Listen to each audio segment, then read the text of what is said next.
incendies. Quand on est propriétaire d'une forêt privée, il est possible de se faire aider par un organisme public comme le Centre régional de la propriété forestière. Sa mission, le conseil notamment dans le choix des espèces d'arbres ou encore des subventions.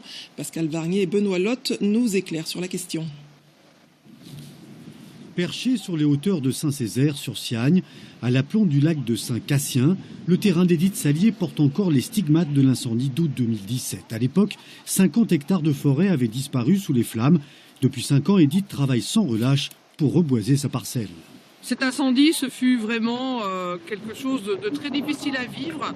Il y avait donc des flammes de partout et quand on est arrivé, c'était la lune ici. Donc le but, c'était de remettre des couleurs, de remettre la nature et de remettre en état cette forêt méditerranéenne, donc qui est un atout pour tout le monde. Comment reboiser de manière efficace et avec quelles essences? Pour l'aider dans ses choix, Édith a fait appel au Centre régional de la propriété forestière, une société publique chargée de conseiller les propriétaires privés qui veulent reconstituer leur forêt dégradée. Ensemble, ils ont sélectionné les espèces les plus adaptées au terrain. On a planté du cèdre, on a planté de l'érable, on a planté des chênes verts, des chênes blancs, du pin. Et une fois que ça sera fait, on va mettre une protection grillagée pour protéger le plan contre le gibier.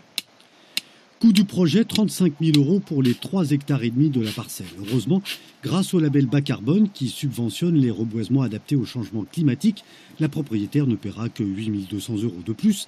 Les feuillus et résineux nouvellement plantés résistent davantage au feu. Le fait du mélange feuillus-résineux au niveau biodiversité, c'est plus intéressant. Et au niveau du paysage également, on aura des feuillus qui vont faire des couleurs à l'automne. De l'érable, c'est très, très très beau. Le cormier, c'est un feuillage rouge. Donc on a aussi le côté paysager et elles sont adaptées au sol calcaire et à nos climats difficiles. Au total, 3 500 arbres vont être mis en terre ici. Mais il faudra patienter un demi-siècle pour les voir atteindre leur taille adulte.